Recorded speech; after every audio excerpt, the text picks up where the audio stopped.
Sean bienvenidos al curso Retórica de la Escuela Austríaca. Este es uno de los cursos fundamentales para la Universidad Francisco Marroquín. Como podríamos recordar brevemente, esta universidad se fundó hace unos 40 años en medio de un conflicto armado que se estaba desarrollando en el país, gracias a que grupos marxistas-leninistas estaban interesados en asaltar el poder. Entonces, la Universidad Francisco Marroquín surge en ese medio para poder proveerle a las personas que pasan por sus aulas una visión distinta de la vida en sociedad.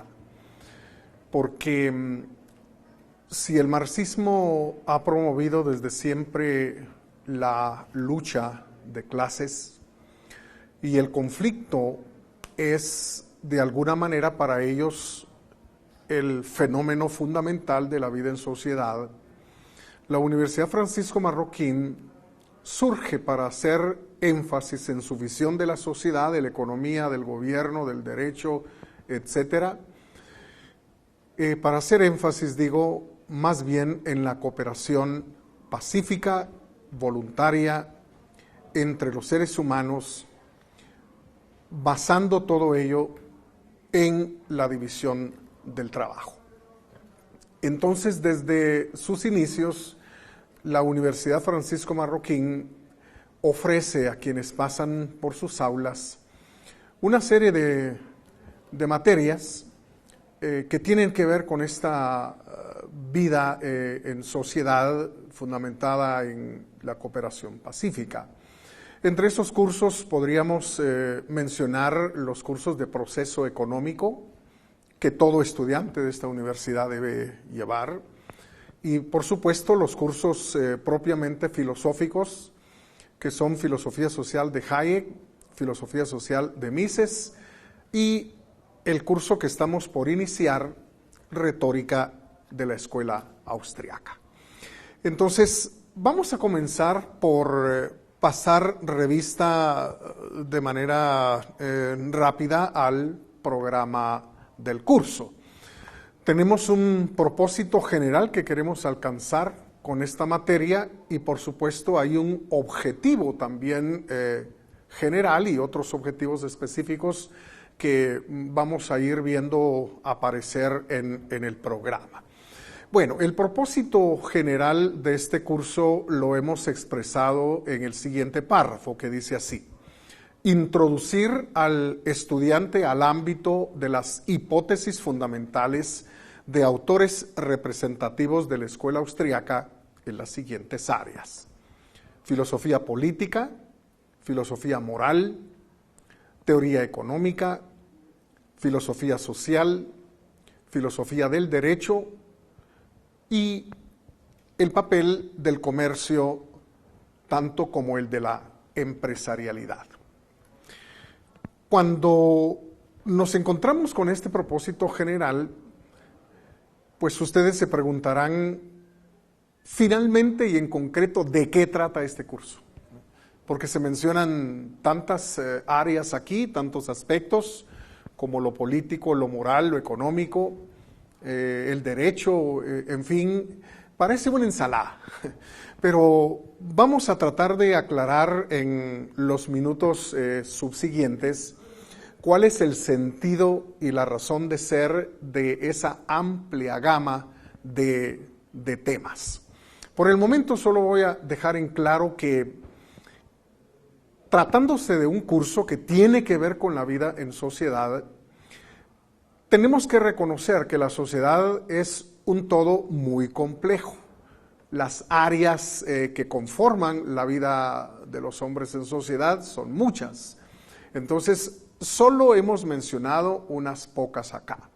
Es obvio, digamos, que la moral tiene que ver con la vida en sociedad, es obvio que el derecho y la ley constituyen, digamos, una parte importante de la vida en sociedad, que la economía, digamos, el proceso para transformar materias primas y convertirlas en bienes finales de consumo, pues también es una actividad importante. Y entonces, por ahí va a ir realmente la razón de ser de esa temática que parece tan variada.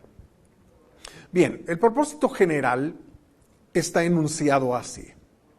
Retórica, del griego retoriqué, significó darle al lenguaje hablado o escrito la eficacia necesaria para persuadir. En ese sentido, la retórica estuvo estrechamente unida a la dialéctica. La dialéctica vista desde el punto de vista platónico, por supuesto, no marxista. En ese sentido, la retórica fue utilizada como método para encontrar las definiciones correctas de los términos. En este espíritu, el presente curso coloca al estudiante en contacto con una terminología que, si bien es ampliamente utilizada en diversos ámbitos y por autores variados y en contextos teóricos disímiles, pues esa terminología adquiere un sentido muy peculiar, muy particular en la obra de científicos, intelectuales y académicos identificados con la denominada escuela austriaca. Esta escuela supo descubrir los nexos existentes entre los diversos aspectos de la vida en sociedad: económico, jurídico, moral, político e institucional. Surgida en el último tercio del siglo XIX, la escuela austriaca superó la visión neoclásica de la economía que no supo ver la importancia del empresario como descubridor ni el carácter subjetivo del valor. Este curso se propone acercar al estudiante al marco teórico propuesto por los austriacos para comprender el proceso de mercado, el rol del empresario, la subjetividad de los valores y, por supuesto, la superación de la pobreza. Agregamos a esto la ética del mercado y el papel que debe desempeñar el poder público o el gobierno.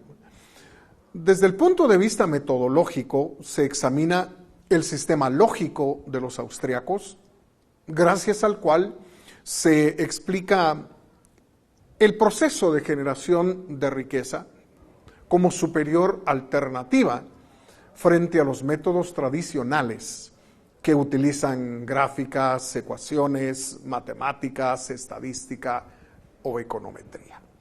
Bueno, detengámonos un momentito para hacer algunos comentarios breves. ¿Por qué la necesidad de aclarar el significado de una terminología propia del ámbito de las ciencias sociales? Bueno, sencillamente porque las diversas doctrinas y distintas perspectivas que hay respecto a los fenómenos sociales suelen utilizar los mismos términos, pero a veces con significados completamente diferentes. Voy a hacer alusión para el caso al término inflación. Sucede que en términos más o menos generales, cuando uno lee la prensa escrita, escucha la radio, ve la televisión, pues el término es utilizado regularmente para referirse al incremento que sufren los precios. Entonces, cuando usted encuentra el índice inflacionario, digamos, de que al final de este año va a ser de un, 6, 7%, pues de lo que se está hablando es de eso, es decir, de cómo se espera que al final del año los precios, más o menos en general, hayan tenido una subida o un incremento alrededor del 6%. Ahora, desde la perspectiva austriaca, el término inflación no significa eso. Tenemos que aclarar que para la escuela austriaca el término inflación se refiere más bien al crecimiento de la masa monetaria que está circulando. Es decir, cuando el dinero que está siendo utilizado por los individuos en la sociedad para transacciones, negocios, intercambios, inversiones, en fin, compras, todo eso, comienza a crecer, digamos, esa cantidad de dinero que está circulando, entonces tenemos inflación. Y entonces la subida de los precios es una consecuencia del fenómeno inflacionario. No es el fenómeno inflacionario en sí, sino un resultado y una consecuencia. Entonces vemos pues que tenemos necesidad de ir aclarando el significado de términos que, aunque son utilizados por otras escuelas y por otras corrientes de ciencias sociales, sin embargo, desde la perspectiva de la escuela que queremos estudiar, esta terminología adquiere un sentido muy particular y muy diferente al sentido que pudieran tener en otros contextos teóricos. Ahora bien, la escuela austriaca surgió fundamentalmente como una escuela económica, ¿verdad? Sus fundadores fueron economistas de profesión, ¿verdad? Sin embargo, muy pronto estos científicos académicos que fundaron la denominada escuela austriaca se dieron cuenta que los fenómenos económicos no se pueden analizar, ni estudiar, ni comprender en soledad. Es decir, que la economía no se puede separar de los otros ámbitos propios de la vida en sociedad. Por ello es que la diversidad de temas que encontramos en el propósito general del curso pues tiene sentido. Hoy en día para nadie es un secreto que el área jurídica, es decir, el conjunto, el sistema de leyes que hay en una sociedad afectan decididamente la economía. Tenemos leyes como las leyes de salario mínimo, por ejemplo, o leyes de precios topes, en fin, esto obviamente afecta la actividad económica. Entonces, es necesario tener una correcta comprensión también de lo que el sistema jurídico debe ser, ¿verdad? Si no puede haber una economía sana, una economía eminentemente productiva, digamos, y en pleno desarrollo y crecimiento, si tenemos leyes que empantanan los procesos, los negocios, la apertura de nuevas empresas, en fin. Entonces, definitivamente tenemos que hacer alguna incursión aquí en el área de la filosofía del derecho, porque no hay para dónde. Y también lo político influye sobre lo económico. Cuando hablamos de lo político, fundamentalmente estamos hablando del gobierno, que es una organización que tiene el monopolio de la fuerza, el monopolio de la coerción, y entonces no podemos dejar de reconocer, como lo hicieron los fundadores de la escuela austriaca, que las decisiones que tomen los gobernantes definitivamente influyen también en la economía. Es decir, por ejemplo, si un gobernante comienza a pedir préstamos, a emitir bonos, en fin, con el propósito de tener más dinero a fin de llevar a cabo sus planes y conseguir sus metas, objetivos y fines, definitivamente esa decisión política, digamos, va a afectar la economía. Inmediatamente va a resultar afectada la moneda como medio de intercambio, porque como ya dijimos, el crecimiento de la masa monetaria definitivamente tiene un impacto terrible sobre los precios y sobre todo lo que los seres humanos definitivamente llevamos a cabo económicamente hablando. Pero sobre todo tiene un impacto verdaderamente tremendo en la capacidad adquisitiva de la moneda, ¿verdad? Y entonces ya hemos mencionado dos ejemplos, el ejemplo de las leyes, el ejemplo de las políticas gubernamentales que afectan definitivamente la economía. Entonces, esta es la razón de ser por la cual tenemos esta temática tan variada en el programa de este curso de retórica de la Escuela Austriaca. Bien, avancemos un poco más en la lectura del programa y lo que vamos a encontrar son los objetivos específicos. Al final del curso, después de unas 19 semanas aproximadamente, pues se espera que cada uno de los participantes, número uno, pueda referirse a los inicios de la Escuela Austriaca, que sepa por qué surgió la Escuela Austriaca, dónde, cuándo y quiénes fueron los iniciadores de la Escuela Austriaca. En segundo lugar, que esté en capacidad de puntualizar las perspectivas austriacas sobre la pobreza. De hecho, hay que decir que la ciencia económica no tendría ninguna razón de ser si no es porque la condición natural de los seres humanos es la pobreza y la escasez. Si no, los bienes no abundan, los medios que necesitamos para lograr nuestras finalidades no los encontramos fácilmente en la naturaleza. Tenemos que generarlos, tenemos que producirlos al transformar las materias primas. Llevamos a cabo entonces una labor de transformación a fin de poner a disposición de todas las personas los bienes y los medios necesarios para que puedan vivir y desarrollar sus planes de vida. ¿Cómo se puede lograr eso? Pues hay diversas perspectivas, ¿verdad? Hay doctrinas que enseñan que es el gobierno el que está llamado a vencer la pobreza, vencer la desnutrición, de darle a la gente todo lo que necesita, vivienda, transporte, comunicaciones, en fin. Pero vamos a darnos cuenta que la Escuela Austriaca tiene una manera muy particular de enfrentar esta problemática, y lo que la Escuela Austriaca va a proponer pues es lo que nos interesa estudiar en las próximas semanas. Número 3.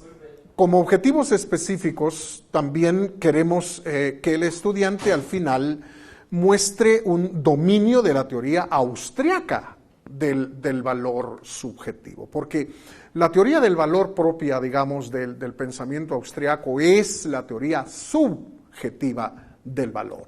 Entonces tendremos oportunidad de referirnos a cómo surgió esta teoría, cuál era la teoría anterior y todo eso. Bien, número 4, que sea capaz de definir lo que es competencia y lo que es empresarialidad.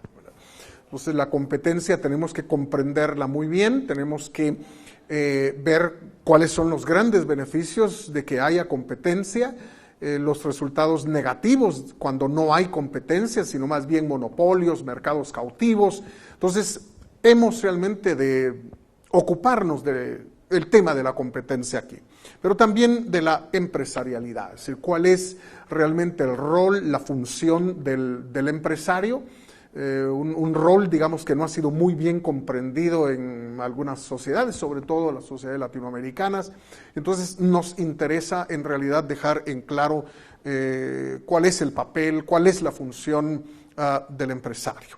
Y finalmente que pueda identificar los fundamentos de la propuesta austriaca a nivel político, a nivel jurídico y a nivel moral, ¿verdad? Entonces, tenemos 5 objetivos específicos que esperamos alcanzar en el transcurso de las próximas semanas.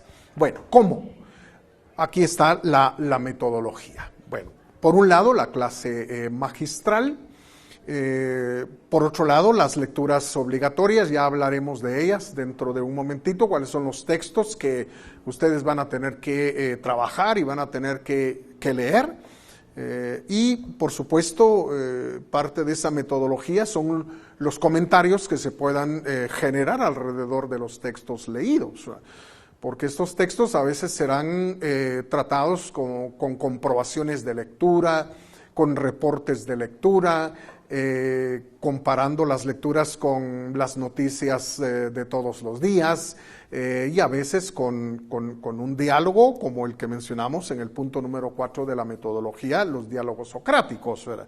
Entonces, esos comentarios, esas preguntas que surjan realmente de parte de los participantes también serán muy importantes para ir examinando las ideas propias de la escuela austriaca.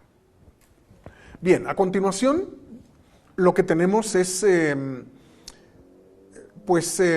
un cuadro, digámoslo así, de las actividades que vamos a ir realizando a lo largo de estas semanas.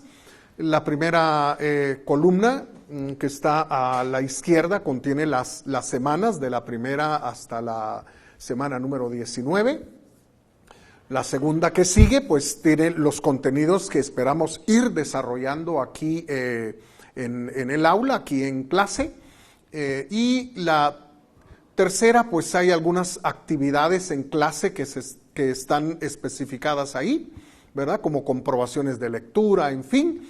Y luego vienen las lecturas propiamente dichas. Pongamos entonces atención, porque el primer texto que va a ser objeto de lectura aquí es la novela de Ayn Rand que se titula La rebelión de Atlas. Ciertamente es un relato ficticio, se trata de literatura. Sin embargo, en medio de todo el relato, y esto es realmente lo que nos va a interesar, en medio de todo el relato pues hay críticas a teorías, digamos, sobre la sociedad, sobre el hombre, sobre la política, sobre el gobierno, sobre el dinero, sobre los salarios, en fin, que se considera que son equivocadas. Y también en medio de todo ese relato literario pues vamos a encontrar una serie de propuestas teóricas plenamente identificadas con el pensamiento de los austriacos. Entonces, la lectura, digamos, de la rebelión del Atlas, pues nos llevará hasta la semana número 8 del semestre. Entonces, a partir de la semana número 9, atención, venimos con la segunda lectura. Es decir, este es el segundo libro que ustedes van a leer. Lleva como título Liberalismo. Es una obra del año de 1927, escrita por Ludwig von Mises. Pero a pesar del tiempo que ha pasado, los problemas siguen siendo los mismos. Ciertamente, digamos, el comunismo soviético se derrumbó.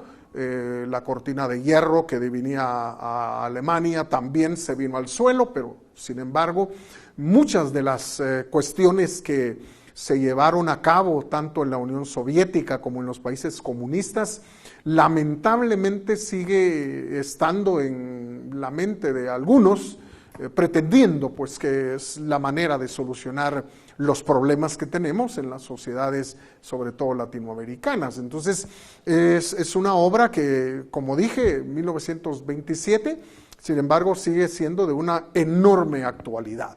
Entonces, a partir de la novena semana, nos haremos cargo de los capítulos de liberalismo, que son 5 en total, ¿verdad? Ahora, cuando lleguemos a la semana número 15, entonces tendremos la tercera lectura. Es decir, esta lectura es del capítulo número 15 del Tratado de Economía de Ludwig von Mises, que lleva como título La acción humana.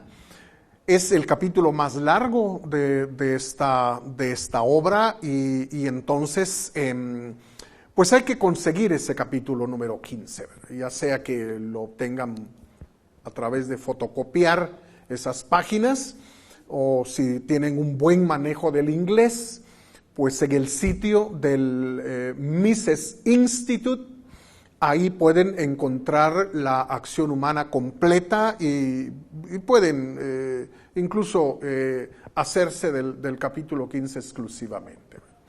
También hay una publicación suelta del capítulo número 15, efectuada, digamos, por el doctor Rigoberto Juárez Paz, y lleva como título El Mercado. Entonces es un libro que contiene exclusivamente el capítulo 15 de la acción humana. Entonces esa sería una tercera opción que ustedes tendrían para tener este capítulo 15 en sus manos a fin de leerlo. De hecho, el capítulo, como es muy largo, lo vamos a dividir en 2 semanas. Bueno, luego de eso, pues tendremos una última lectura que tiene que ver con el pensamiento de un autor francés, que examina muy admirablemente cuál es la función de la ley en la sociedad. De hecho, el trabajo de Frédéric Bastiat lleva como título precisamente La ley. Este es un trabajo que se puede conseguir más fácilmente que todos los demás, porque basta con que usted ponga La ley de Bastiat ahí en su buscador de internet, y entonces le van a hacer aparecer ahí unos bastantes sitios, digamos, donde este texto puede ser obtenido y leído. Bueno, entonces, con esto creo que hemos pasado revista a lo fundamental del programa. Se habrán dado cuenta ustedes también que vamos a tener 2 exámenes parciales, un primero y un segundo parcial, y finalmente un examen final también, donde el estudiante debe demostrar que ha comprendido y ha entendido perfectamente las ideas que el curso ha querido poner a discusión. Muy bien, vamos a entrar directamente ya en materia. Y vamos a comenzar por hacer una serie de aclaraciones conceptuales. Si ya el nombre del curso requiere que aclaremos esos conceptos. ¿Qué es retórica? Ya lo dijimos, pero vamos a regresar al término. ¿Qué es la escuela austriaca? ¿Es algún edificio que esté en Viena? Bueno, tenemos que aclarar esas cuestiones. Entonces, entremos directamente entonces a aclarar estos conceptos y a señalar la importancia de tenerlos perfectamente claros en nuestra mente. La primera cuestión que yo quisiera recalcar aquí es la enorme importancia que el lenguaje tiene. Aparentemente, ningún ser vivo puede realmente mantenerse en este universo si no tiene la capacidad de comunicarse. Todos los seres vivos en realidad tienen necesidad de comunicarse, de transmitir una serie de datos, de informaciones, de conocimientos que son definitivamente importantes. Entonces, cuando hablamos de lenguaje, bueno, tenemos que decir que hay lenguajes de distintos tipos. Es decir, el habla no es el único lenguaje. Es decir, hay otras formas de lenguaje, como ustedes podrán imaginar. Por ejemplo, tenemos el lenguaje gráfico o visual. Es decir, esto es bastante común, ¿verdad? Sobre todo para evitarnos palabras. Si usted encuentra un rótulo donde hay un cigarrillo y una cruz encima del cigarrillo, usted sabe que lo que eso significa es que ahí no se puede fumar. ¿Sí? Si usted encuentra por la calle una bocina dibujada y una X encima, usted sabe que ahí no se puede tocar la bocina del automóvil porque es un área donde se necesita silencio. Probablemente hay un hospital cerca. Y entonces la quietud, digamos, y el silencio es importante para quienes ahí residen. Entonces, el lenguaje gráfico o visual es sumamente importante. Y no solo estamos hablando, digamos, de rótulos, también la vestimenta que utilizan las personas manda un mensaje muy claro, ¿verdad? Es decir, si alguien está dando vía en una esquina con botas vaqueras y un sombrero de paja, pues usted no le va a hacer caso. Pero si tiene un uniforme, el uniforme propio de la policía de tránsito, pues definitivamente eso le envía un mensaje a usted, ¿verdad? Es decir, es una persona que está autorizada para hacer lo que está haciendo, ¿verdad? o la bata del médico, ¿verdad?, o el uniforme del bombero, pues sabemos perfectamente bien de qué se trata. Entonces el lenguaje gráfico o visual es importante para transmitir algunos mensajes, pero también hay un lenguaje gestual o corporal, ¿verdad? Las señas que utilizamos, los gestos que hacemos con el rostro, en fin, etcétera, de algún modo envía un mensaje a quien está frente a nosotros. Algo realmente le decimos, ¿verdad? Sobre todo si no se puede hablar o no puede uno ponerse a pegar gritos, pues una seña, un gesto, digamos, con la mano, pues podría realmente decirle a la persona, venga para acá, acérquese, o algo así, pues, ¿verdad? Pero también tenemos el lenguaje artístico. El arte ha servido a lo largo de los milenios para que el hombre exprese muchas cosas, ¿verdad? Desde los dibujos que se encontraron en las cuevas de Altamira hasta las pinturas más famosas de que podamos realmente hablar, estamos hablando de arte y algo realmente se quiere comunicar a través del arte en términos generales. La pintura, la escultura, la arquitectura, en fin, suelen expresar ideas, expresar formas realmente de sentirse en el mundo, de ver la realidad, etcétera. Pero el más importante quizás sea el lenguaje que llamamos articulado o verbal. Son las lenguas que hablamos y que puede ser un lenguaje que uno encuentra en forma escrita, en un libro, un documento, una revista, una hoja, o hablado, así como lo estamos haciendo en este momento. Yo hablo, usted escucha. Entonces estamos aquí en una franca comunicación. Ahora bien, ¿qué comunicamos con el lenguaje? Bueno, muchas cosas. Estados anímicos, por ejemplo. Sin una sola palabra, altisonante, fuerte, si usted quiere vulgar, o de esas que llamamos malas palabras, obscenidades, demuestra el estado de ánimo en que la persona está. Es decir, probablemente está muy molesto, está muy molesta la persona, está enojada, en fin, ¿verdad? O un grito, digamos, una palabra que se grita con cierto entusiasmo, pues puede revelar también que la persona está feliz, está contenta, es decir, algo positivo ha ocurrido, ganó su equipo favorito, o se sacó la lotería, qué sé yo.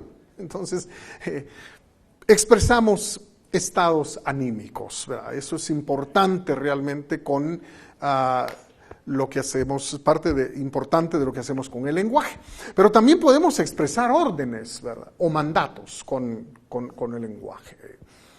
Pedimos a alguien que salga de la sala, le pedimos al auditorio que se siente, le ordenamos, digamos, a un chico que se ponga suéter porque afuera está muy frío.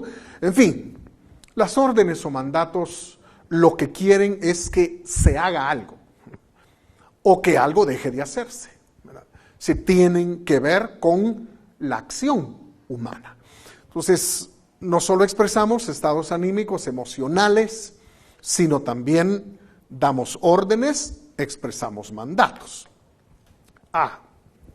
Pero con el lenguaje articulado también podemos emitir juicios, emitir opiniones, argumentar, elaborar argumentos y, por supuesto, proponer teorías que expliquen una serie de fenómenos.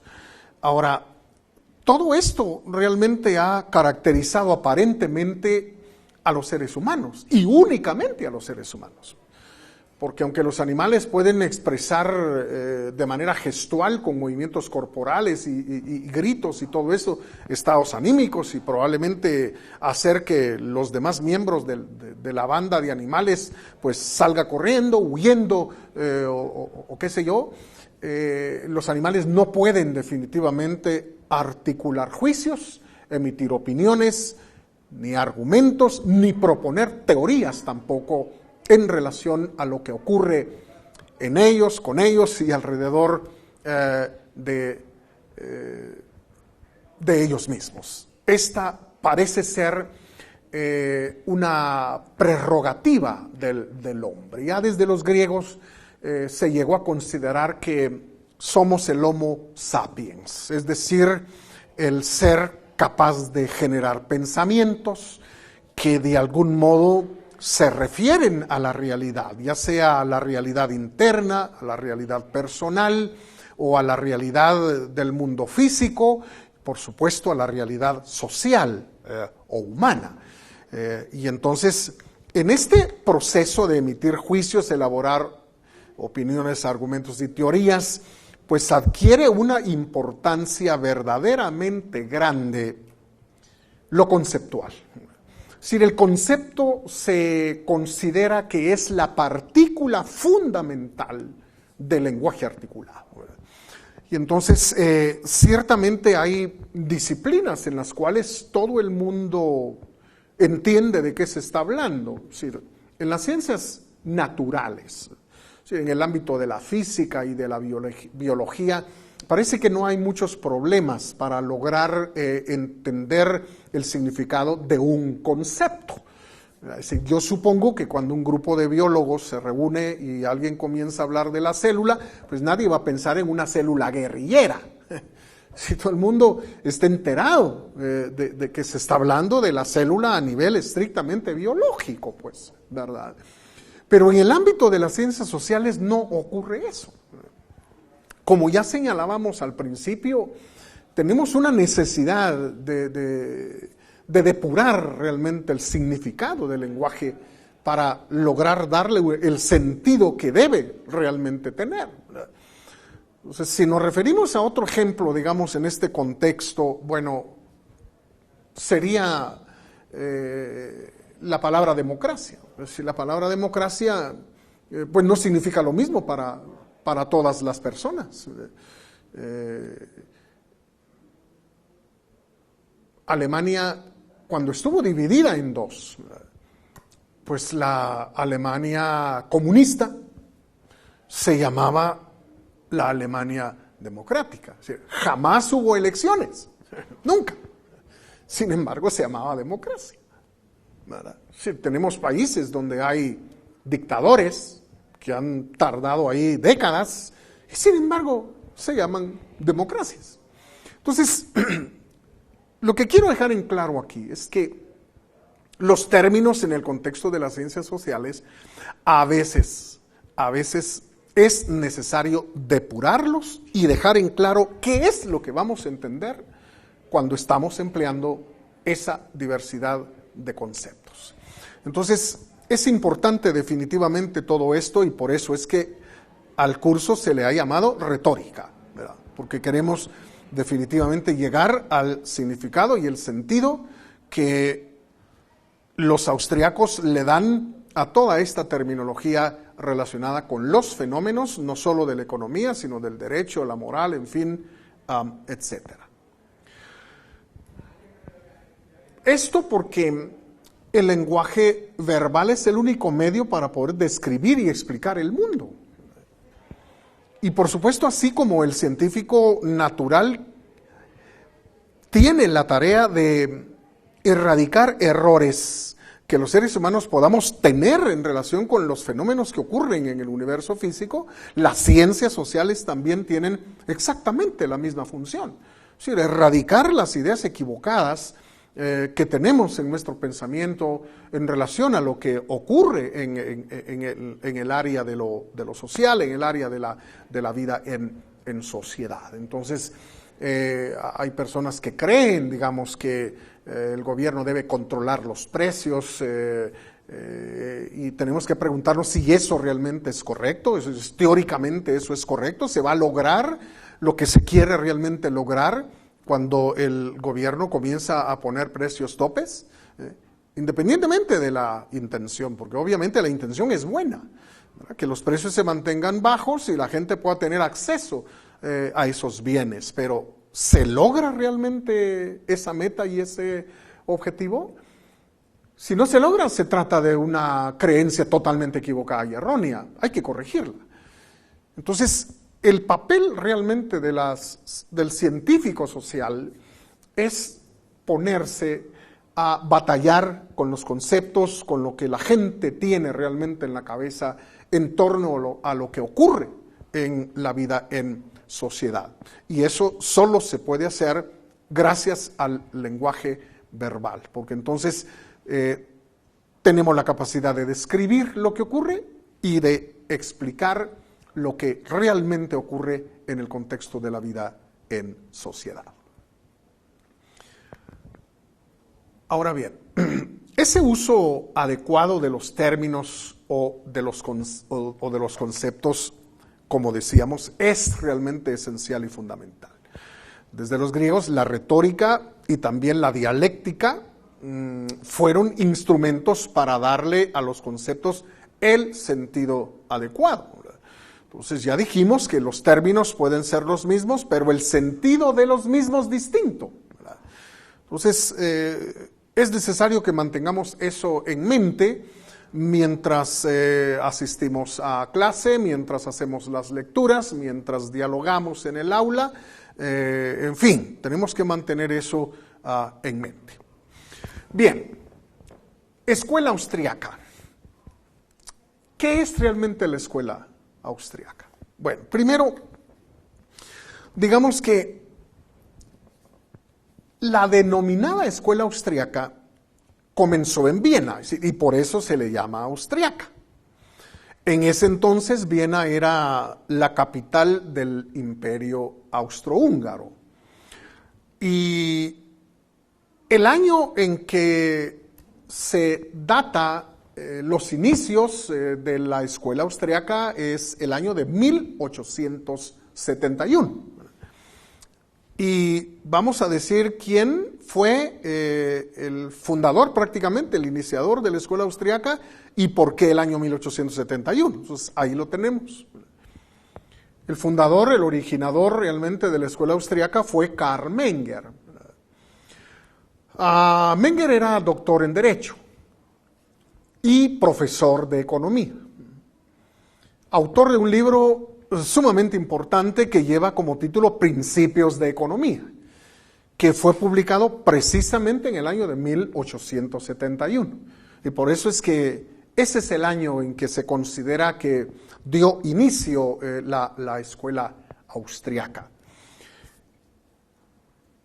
En buena medida, nosotros desde la cátedra haremos referencia, aunque no lo digamos, una referencia constante a esta obra, Principios de Economía, de modo que si usted quiere realmente ampliar y profundizar estas ideas, pues aparte de las lecturas que hemos recomendado, pues recomendaríamos también la lectura de esta obra de Principios de Economía. Sí, ya es bastante antiguo el texto, pero los principios que propone, la manera como trata realmente los fenómenos propios de la economía, sigue teniendo una actualidad y una importancia verdaderamente grande hasta el día de hoy. Ahora bien, los intereses de Menger al principio fueron estrictamente económicos. Las preocupaciones que él tenía eran preocupaciones tales como el origen del dinero, por ejemplo. Es decir, ¿por qué surgió el dinero como medio de intercambio? Porque hace muchos siglos los seres humanos no conocíamos el dinero. Es decir, toda transacción y todo intercambio era directo a través de lo que se denomina trueque. Bien por bien, cosa por cosa, objeto por objeto. Pero con el paso realmente de los siglos, la humanidad llegó a emplear un medio alternativo, ¿verdad? Un medio indirecto de intercambio que hoy en día llamamos dinero. Entonces, dinero no es moneda, es decir, la moneda son los billetes y las fichas que utilizamos, pero el dinero es algo más amplio, es un concepto más amplio que el concepto de moneda. El dinero abarca a la moneda, porque ha habido dineros que no necesariamente fueron monedas, ¿verdad? Como el cacao, por ejemplo, en los pueblos de la América precolombina, pues en algunos de ellos el cacao se utilizó como dinero. Entonces, bueno, a Menger le preocupaba cómo surgió realmente el dinero. Pero otra cosa que le preocupaba a Menger era la cuestión del valor, ¿verdad? Es decir, el valor es una cosa sumamente fundamental en economía, ¿verdad? Es un término que estamos empleando constantemente. Entonces, Menger tenía muchas preguntas en relación con el valor, ¿verdad? ¿Qué es el valor? ¿Cómo se forma el valor? ¿Qué determina el valor? En fin, sus preocupaciones fueron inicialmente de carácter económico. Algunos todavía se refieren a la escuela austriaca como la escuela austriaca de economía. Sin embargo, con el paso del tiempo, eso que llamamos escuela austriaca se ha convertido en una verdadera corriente en el contexto de las ciencias sociales. Un movimiento quizás en el contexto de las ciencias sociales. Entonces, la escuela austriaca no es un edificio que queda en Austria, no es un conjunto de profesores de nacionalidad austriaca que llevan a cabo un trabajo docente, digamos, en algún lugar de Austria. No.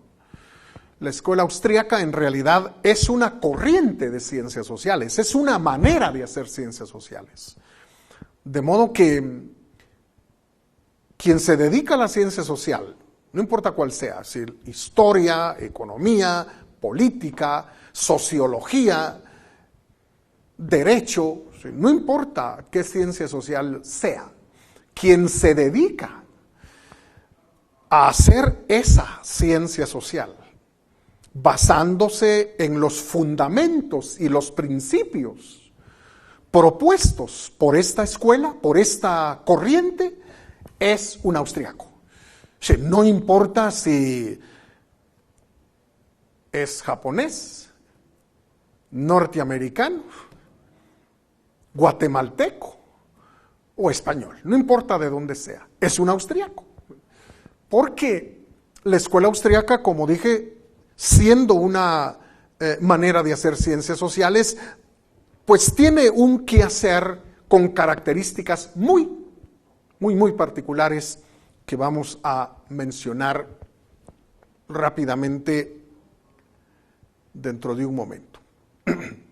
Primero, dejemos en claro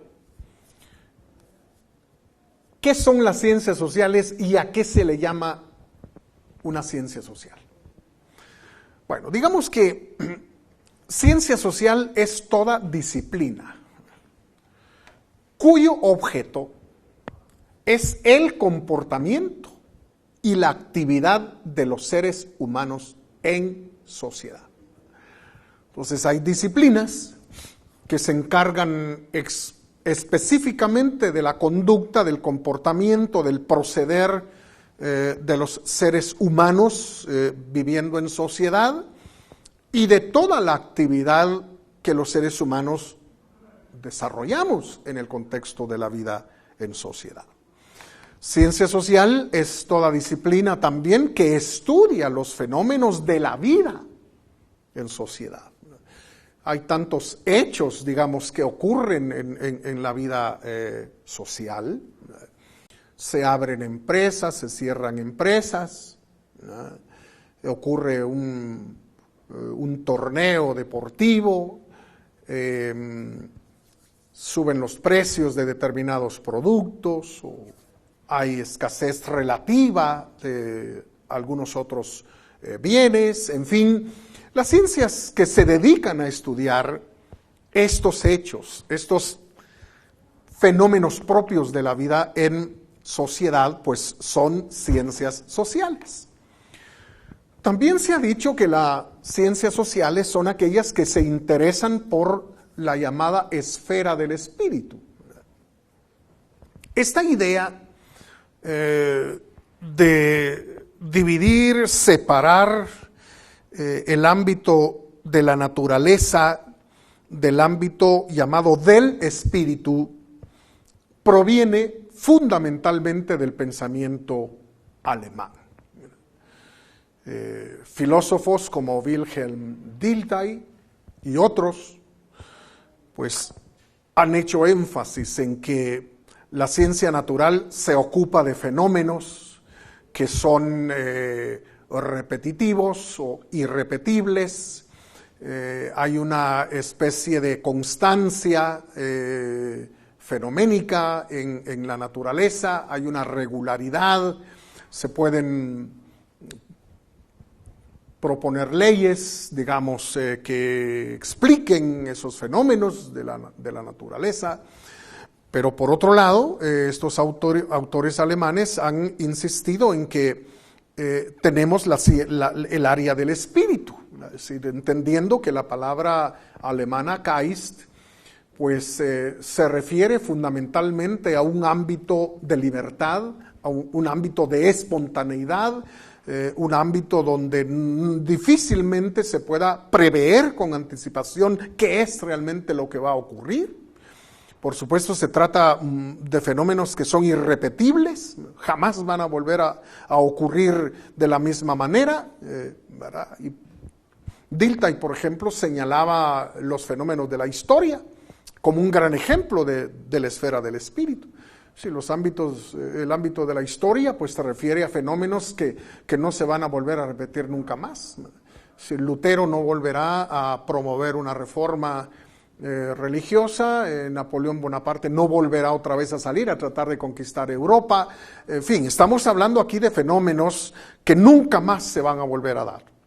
A diferencia de lo que ocurre en la naturaleza, donde hay una regularidad, hay una repetición, digamos, ad infinitum de los fenómenos que ahí ocurren. En el ámbito realmente del espíritu, lo que tenemos es lo único, lo irrepetible, lo que tiene que ver con la libertad, con las decisiones que tomamos los seres humanos y por lo tanto lo difícilmente predecible, como sí ocurre en el ámbito de la naturaleza. Entonces, desde la perspectiva alemana, se habla de las ciencias de la naturaleza y de las ciencias del espíritu, ¿no? Entonces, ahí tenemos otra manera de entender las ciencias sociales. Pero también se dice que las ciencias sociales son aquellas disciplinas orientadas a estudiar la realidad humana de la que somos parte.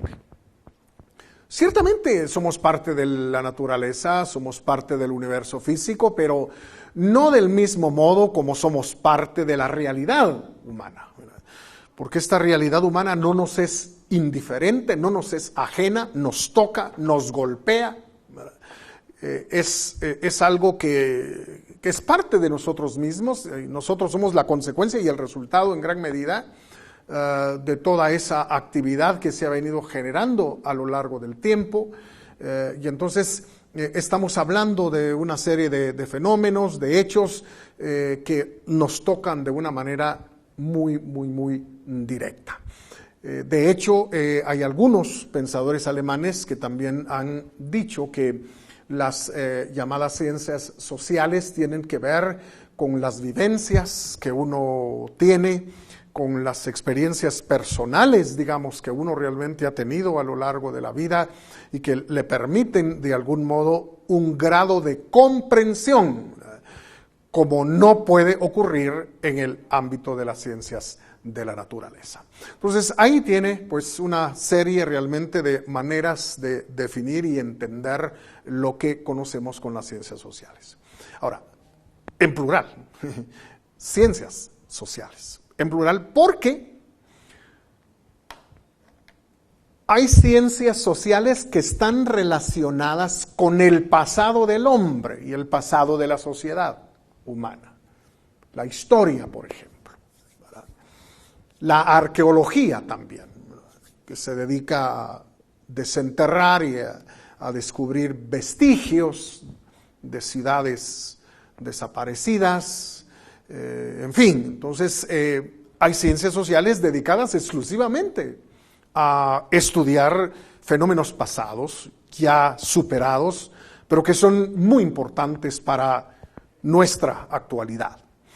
Pero también hay ciencias sociales relacionadas con la interacción, ¿verdad?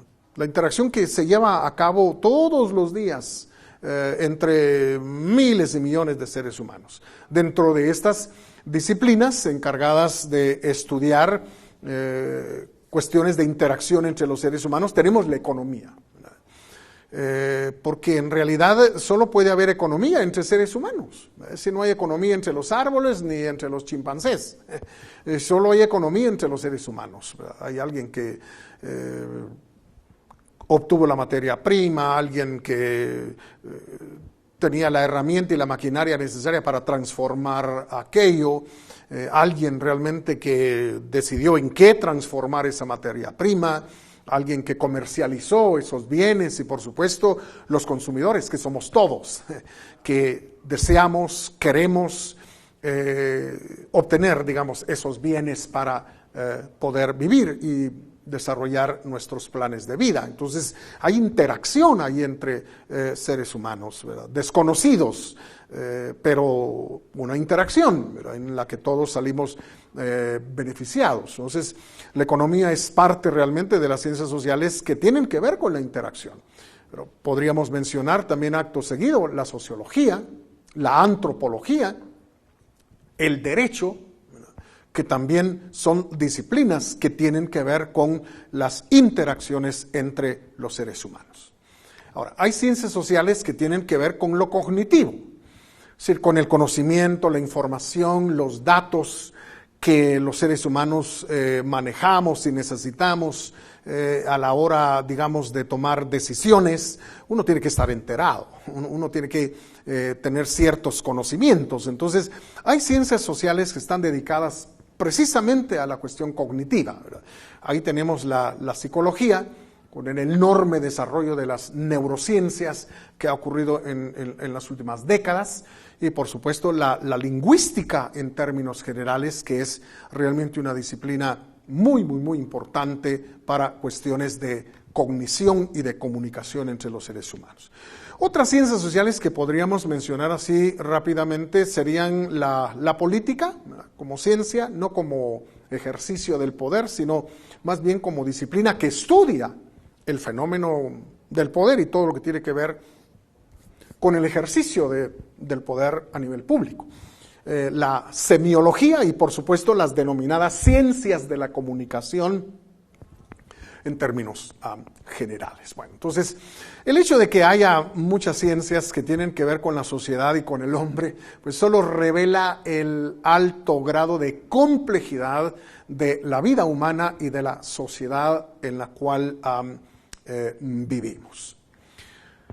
Ahora, sucede que estas disciplinas, la historia, la sociología, la economía, el derecho, en fin, deben tener carácter científico. Si no se trata de un simple bla, bla, bla, bla, bla, bla, como decimos común y corrientemente, ¿verdad? Si deben de tener un carácter científico. Ahora, desde la revolución científica, estamos hablando aquí siglo XVII y XVIII, sobre todo en el XVIII, se ha discutido acerca de la cientificidad de las ciencias sociales. Hay quienes rechazan el carácter científico de las ciencias sociales, hay quienes lo afirman, hay científicos sociales que andan por ahí golpeándose el pecho con un grave complejo de inferioridad, sintiéndose mal porque su disciplina no es igual que la física o la biología. Está la psicología, por ejemplo. ¿Sí? La psicología es denominada hasta por los mismos psicólogos ciencia débil, porque como que no ha podido generar una espina dorsal suficientemente fuerte como para andar sobre sus propios pies, sino que tiene que recurrir a la especulación de algún tipo. Entonces, bueno, esta discusión sobre la cientificidad de las ciencias sociales es una cuestión que dura hasta el día de hoy. Y esas dos actitudes de afirmar la cientificidad de las mismas o negar la cientificidad de ellas, pues tiene su origen en dos posturas de carácter metodológico. La primera, que niega la cientificidad, digamos, de las ciencias sociales, dice que la realidad es una sola. solo una. Si no podemos dividir la realidad en natural y social, natural y espiritual, natural y humana, que la realidad es solo una, física, material. Y entonces, en consecuencia, debe haber un solo método. El de la observación, bajo condiciones controladas, la experimentación, y por supuesto la formulación de leyes que nos van a permitir un cierto grado de predictibilidad de los acontecimientos. Aquí o se niega el carácter científico de las ciencias sociales o se quiere que las ciencias sociales se amolden al proceder de las ciencias naturales, porque si no corren el riesgo de ser rechazadas como pura charlatanería. Bueno, esa es la primera actitud. La segunda afirma que hay dos realidades: la física, como ya señalábamos, y la social o humana, y que tiene que ver entonces con dos realidades de características muy distintas, ¿verdad? Y que entonces el método debe sufrir adaptaciones. Es decir, el método científico es el mismo, pero debe adaptarse a esa realidad que es la realidad humana y social, que es distinta de la realidad física. Solo mencionemos el siguiente caso para enfatizar esa diferencia. El caso es que la observación es la base fundamental del método científico natural, la observación. Y por supuesto el empleo de la matemática para poder expresar lo que se ha descubierto. Pero resulta que eso no funciona siempre en el área de las ciencias sociales. Por ejemplo, cuando hablamos de un acto como ir a comprar un par de zapatos cafés en lugar de comprar un par de zapatos negros, si nosotros vemos la conducta, eso es lo que observamos, ¿verdad? La persona que entra a la zapatería y que pide realmente un par de zapatos negros, aunque le ofrezcan cafés y toda la cosa, pues la persona quiere un par de zapatos negros y los compra. Bueno, nosotros observamos eso. La conducta es lo que observamos, el proceder observamos, pero lo que hay dentro de la persona.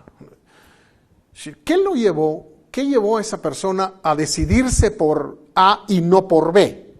Seguramente valores, seguramente ideas, seguramente creencias que hay dentro de sí misma, ¿verdad? Eso no se puede ver, ¿sí? Sin embargo, los valores y las ideas que los hombres tenemos son elementos importantísimos para explicar por qué actuamos como actuamos. Por ello es que la escuela austríaca va a hacer énfasis muy importante en la acción humana.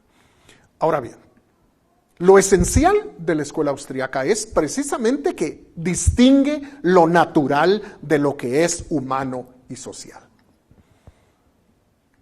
Distingue también entre lo colectivo y lo social.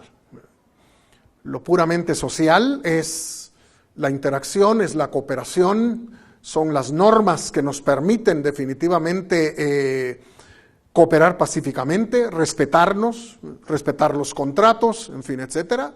Y lo colectivo es otra cosa. Entonces la escuela austríaca va a hacer estas distinciones que son muy, muy importantes. Y por supuesto, la escuela austríaca va a dejar en claro que el elemento último de lo social es el ser humano individual. Si ciertamente hablamos de la sociedad, pero la sociedad es un nombre que nosotros le damos a millones de seres humanos que interactúan entre sí. Entonces resulta que el elemento fundamental del análisis de lo social, de lo económico, del derecho, de lo político, en fin, etcétera, desde la perspectiva austríaca, es el ser humano individual. Por ello es que se le ha dado un nombre a este proceder científico. Bueno, se le conoce con el nombre de individualismo metodológico. Bueno, y esa es la distinción fundamental de la escuela austríaca como corriente de ciencias sociales. Entonces, esto en oposición a los métodos colectivistas, ¿verdad? Es decir, empezando con Marx, que creía que las clases sociales son las que luchan, ¿verdad? Luchan, tienen fines comunes, en fin, etcétera, pero para la escuela austríaca no son los colectivos, los conglomerados, sino más bien los seres humanos individuales los que podemos luchar por algo o a favor de algo y no las colectividades. Y entonces, este individualismo metodológico lo vamos a ir abordando y aclarando un poco más en las sesiones por venir. De modo que por el momento lo vamos a dejar así. Es un método de hacer ciencias sociales. Nada tiene que ver con el egoísmo ni con el altruismo, porque no es en realidad una propuesta moral. Es una propuesta científica, es una manera de tratar los hechos y los fenómenos propios de la vida en sociedad.